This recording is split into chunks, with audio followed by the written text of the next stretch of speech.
NB Boutique Travel presents. In the 1870s, a little place in the Granite belt of southern Queensland, called Quart Pot Creek, was the hub of tin mining. It brought a flurry of miners, labourers and budding entrepreneurs from China, Europe and the colonies. Today, that town is known as Stanthorpe. In its heyday, there were about 30 hotels doing a roaring trade. Its streets at night were buzzing, and even Cobb & Co coaches commenced twice-daily express runs to the town from Warwick. These days, the tin mining trade has ended, but the rich soil and cool climate has given way to delicious wine and fruit. This weekend, we're sampling the best of the area, great historic accommodation, award-winning wines and beer, and the fruits of the season. Well, I haven't even reached my accommodation yet, and I can see why this town is so popular with the tourists. Not only is it full of history and beauty, it produces some of the best food in the country. And I've found my first favourite pit stop, the Piccolo Van Cafe. Good morning, Glenn and Janelle. How did Piccolo Van Cafe come about? Well, I've always loved coffee, roasting my own beans and making quality espresso at home, and so running our own little coffee shop's always been a dream for the past 12 years or so. So we just decided to give it a go now that we live in a nice quiet little cold town where coffee no doubt sells great. It is a bit fresh this morning, I must say. And what's the background on the van itself? So we had the caravan made by a company called Spitfire Vintage Caravans. They're based in Melbourne. And we just came across this caravan design on the internet and we thought, oh, that's perfect. That's just what we want. I must say, I do love it. It's absolutely gorgeous. What's so special about your coffee that has the locals raving about it? We use a really good roaster up in Toowoomba, Sleepless City Coffee Roasters, and he blends his own beans, which he gets specially selected. Please, can I come inside? Yeah, of course. My guilty pleasure is a half-strength cappuccino with lots of froth and extra chocolate. Can we make one of those?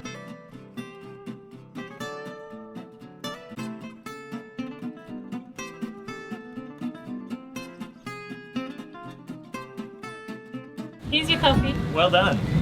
Thank you so much. We'll see you soon.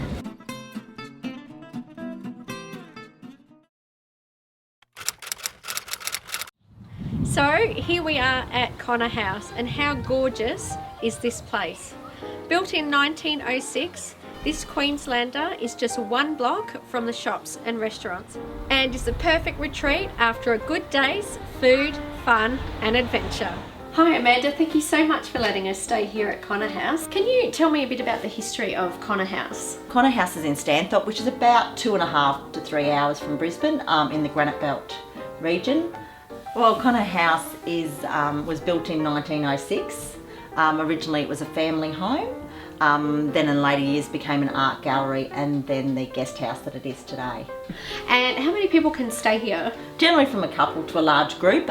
We comfortably accommodate 9 people with 4 queen size beds and a single bed, and some provisions for children. What would you recommend your visitors to do in the Stanthorpe area? Look, there's lots of attractions, anywhere from wineries right through the national park, but there's lots of things to do in the Stanthorpe area. And what made you buy this guest house? I looked at it and just fell in love with it. I liked the character of the house, and it wasn't a big decision. We just thought we wanted something to invest in, and this was it, and we love it. Haven't looked back.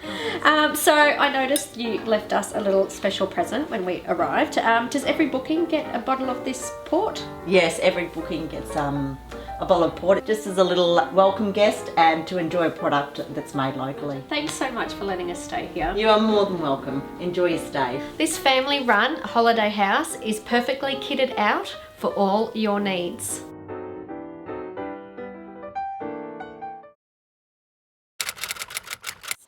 Stanthorpe is well known for its fruits and wines, but since 2012 it also boasts some delicious handcrafted beers and ales made right here at the Granite Belt Brewery. Run by Dee and Jeff, you can stop in for a tasting paddle of beers or a bite to eat in the restaurant 7 days a week. Jeff, thanks for showing us around this morning. Can you tell me, who is Granite Belt Brewery? Well, my wife and I bought Happy Valley retreat in Stanthorpe 11 years ago now, and shortly after that time we decided to put a brewery in. So what makes your handcrafted ales and lagers so special? We don't rush anything. We don't put preservatives in our beer. We don't put sugar in our beer. We try to brew under the German purity law, which is basic ingredients. And what's your current seasonal release at the moment? Our current one is a spiced pumpkin ale. So we designed a beer based on, we cooked 10 or 15 pumpkins, roasted them all, and it's quite a different beer. So when visitors come here, what other attractions can they see here or do? Well, we've got 20 cabins here on site, and it's a nice relaxed family atmosphere. But in the area there's something like 50 cellar door vineyards, excellent food, excellent craft places. Now can you show me how it's actually done? So we start off with malted grain and we mill it out the back through a 2-roll mill, and we put about 250 kilos of grain to make a full strength beer and about 170, 180 kilos to make a mid-strength beer here, because that's the source of our sugar. It's all coming out of the grain. We put the malted grain into the mash tun here, which is the one behind us. We add basically lower temperatures, simpler sugars, yeast, we leave more of it becomes a drier beer. I love the names of your beers. What's the story behind them? Well, Storm King Kolsch is our local dam. IRA, well, we've got it's an Irish red ale. Yeah, Granite Pilsner, harden up and take a Granite Pils. We've got a whole range of things there. Wow. Jeff, I really love the tour so far. So can you tell me, what are we tasting here? Okay, so the first one here is the Granite Pilsner, which is the lager, which is the low fermented temperature beer. Okay, so that tastes like a light beer with a tiny bit of sweetness to it. And the next one? That's the Irish red ale. So that should be a nice balance between hops and malt. Okay. That one's a lot bitter. It's got a lot more depth to it. So the next one's the spiced pumpkin. The smell of this one is amazing. You can really taste the spices in it. And the last one's the porter. Should be chocolate. Someone said it's like chocolate coated coffee beans. This one is definitely my favourite. Definitely like a chocolatey coffee type taste to it. Just tried some beers from the brewery and I'm starving now. Can you please tell me what we've got here? Sure. We've got our local stuffed mushroom here with an eggplant caponata, and it's matched to our Storm King Kolsch. In the middle we've got our chicken cassoulet, and it's matched to our Granite Pilsner, which is one of my favourite. And a twice cooked pork belly, which is braised in our Applethorpe cider, and it's also matched to our Applethorpe cider as well. Great. It looks amazing and it smells amazing. Thank you.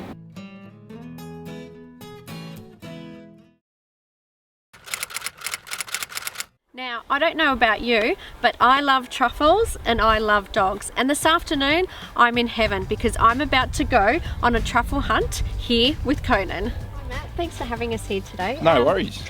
So, as we're driving up the driveway, I noticed Signs for Law Dogs Australia. What's the connection between that and the Truffle Discovery Centre? Well, Law Dogs began about 8 years ago, and it's a 1-hour sit-down show of all types of law enforcement dog training. So we have protection, detection, agility and obedience demonstrations.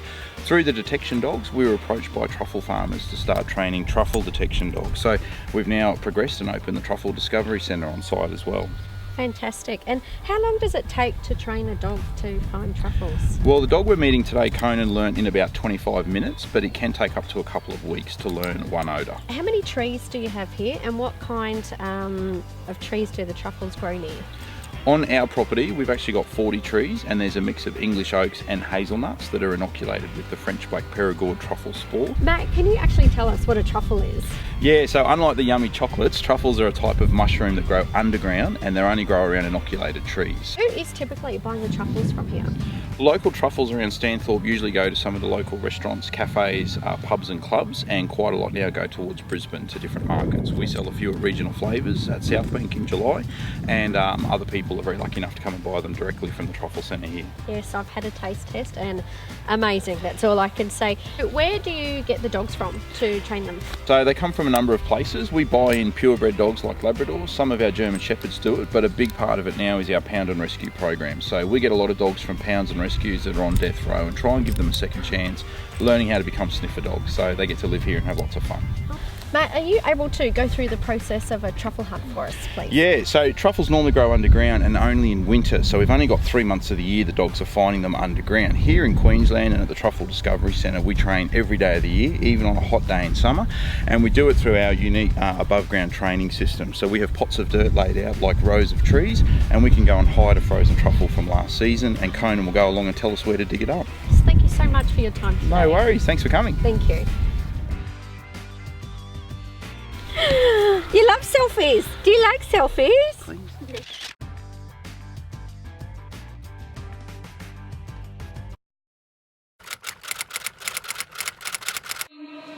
Once upon a time, there was an Argentinian beauty who travelled to Spain, became a winemaker, and then travelled a long way here to Stanthorpe, Australia, and conjured the magic of delicious food and wine into sumptuous nights of gastronomy. Her name is Paola, and she blends her two passions of food and wine to create unforgettable dinners here at Robert Channon Estate. It's about your journey to Stanthorpe from Argentina. Wow. When I left Argentina at 17, and then I arrived to Spain, and I could not go to the university I wanted to go. It means I finished studying winemaker, and a week later I fell in love, and then I followed my ex-husband here, and that was 19 years ago. Fabulous, and you haven't looked back. No. How did you come to do dinners here at Robert Channon Estate? Well, 2 years ago the restaurant was closed, and I was thinking that I can do this. I love cooking, I absolutely love cooking, and I was like, why not? Every time we do something, we book up. The last 3 events I have done, they sold out. Yes, immediately means it's actually going very good. People start knowing. I can see why, because this food smells amazing. How did the locals take to the Spanish menu here? Someone at the beginning was a little strange because I do tapas menus, and you had to share, and Yes. But I think people now know what they're going to get. Why are you so passionate about food and wine? Why? I suppose because I'm European ascendants, and even if I'm from Argentina, we have the same culture with wine, and wine is, you cannot understand wine without food. Tell me, how do you choose which wine goes with what dish? It's like, the Verdelho, that is a garlic, it's quite fresh, it's very good with seafood. It means the prawns and the parsley and the cumin and the garlic and the potatoes actually complement the acidity of the wine. While seafood is always need more acid. You will do more acid with food. Okay. Or you need to drink white wines. Tannins, red wines will be very good with this. This is a reduced Shiraz beef chicks. I have been cooking for 4 hours, and it's a bit tangy and acid, but the sweet potatoes is balanced the dish. Okay. Can I taste test now? Yes. So what do we have on this plate? This is a tartelette with zucchini, feta cheese, and walnuts. Yeah. I love feta. Love feta. It always tastes better with homemade pastry. And that combination as well just works so amazingly. I do have one more question for you. How does it feel to be naked in a vat of grapes? I wasn't naked.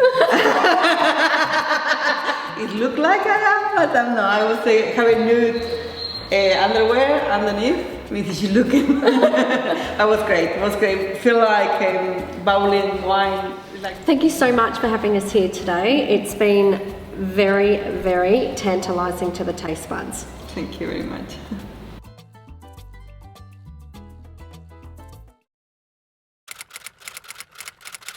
Now, I have a cheeky little secret to tell you. I have been here before, and that's why I'm back here again, because it is so good. Sutton's Juice Factory and Shed Cafe not only has some of the yummiest fruit juices and sparkling ciders, but has fabulous apple pies. Morning, Rosalind. Thank you for having us here this morning. Can you tell us about Sutton's Juice Factory? Sutton's Juice Factory and Cidery developed out of what we bought as a working orchard, and so we bought that in 1994 and ran it as an orchard for a number of years, and in the early 2000s we started to make apple juice, varietal apple juice, and then we developed that into fermenting cider and fermenting apple cider vinegar, and then going on to liqueurs and apple brandy. Fabulous. Sounds like you've been busy. What sort of fruits do you grow here?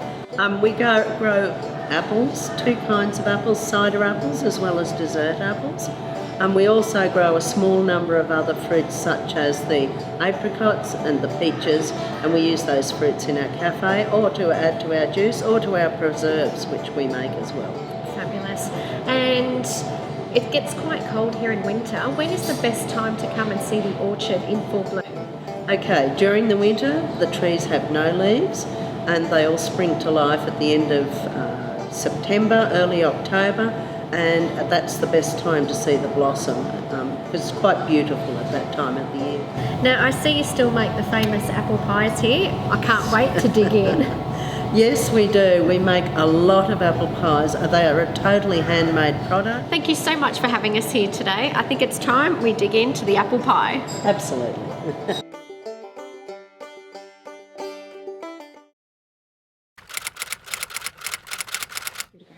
So today is my second day here in Stanthorpe. I've already had some fabulous apple pie, and here I am now at Ballandean Estate Wines. So my last location is the oldest family owned and operated winery in Queensland. So Ballandean Estate, we're in the southern part of Queensland. We're situated about 750 metres above sea level, so that's why we grow grapes in this part of Queensland. A little unusual, I know, but our family's been here since 1928. How has your Italian heritage influenced the vineyards and the wines? Well, great-granddad arrived here in 1928, and of course that was something that he wanted to do because being Italian, they drank wine. How does the cold affect the grapes? They love it. So the colder it is in the winter, the better it is, because one of the unique features about growing grapes here is the cold weather, and that the vines actually become dormant. What grape varieties do you grow here? Well, we have 100 acres altogether, so we're growing about 27 different varieties. So some of them we have a lot of, some of them we only have small amounts of, but you can see by our wine list, everything that's on the wine list we grow here and produce here, so lots of different varieties. Ballandean Estate Wines has won lots of awards. Which one are you the most proudest of? Probably most recently for this wine, this is our Saperavi. That's a Georgian variety, comes from the old USSR, and a very ancient variety. We started growing it here about 15 years ago. A number of years ago there was an opportunity to send it to Georgia for an international competition, and we won a gold medal, which was outstanding. We're very excited. So this is our opera book, Chardonnay, and Chardonnay, of course, is a bit of a traditional variety, and it's a style that our winemaker loves to produce in the traditional fashion. Well, definitely full-bodied, very, very fruity. Still light on the palate a bit and definitely creamy. So this is our famous Saperavi. A must for a red wine lover. So this is dessert wine sweet. And this one we've made out of Viognier, and we're quite famous for our dessert wines. My favourite way to serve that though is with a cheese platter. Instead of dessert, a nice cheese plate with the dessert wine. Okay, these are Oysters Kilpatrick spring rolls. They're made in-house, and these are the seared calamari with a little Asian dressing, and obviously some Asian noodles as well with Asian salad. And we have some of our cheesy garlic bread and frittatas. Tell us a little bit about your family. Well, my family's been here a long time. We've been here since 1930 on this property, and my grandfather on my mother's side started this property as a vineyard and fruit trees, and of course, being Italian, they all made wine. So we've been going from there to my father and my mother, and now me and my wife, and now our two daughters. Thank you so much for having us here today. It's actually educated me a lot on wines, and now I'm going to go try some more. You're welcome. No trouble at all. So sadly my weekend in Stanthorpe has come to an end, but I must say you need to come and try it for yourself.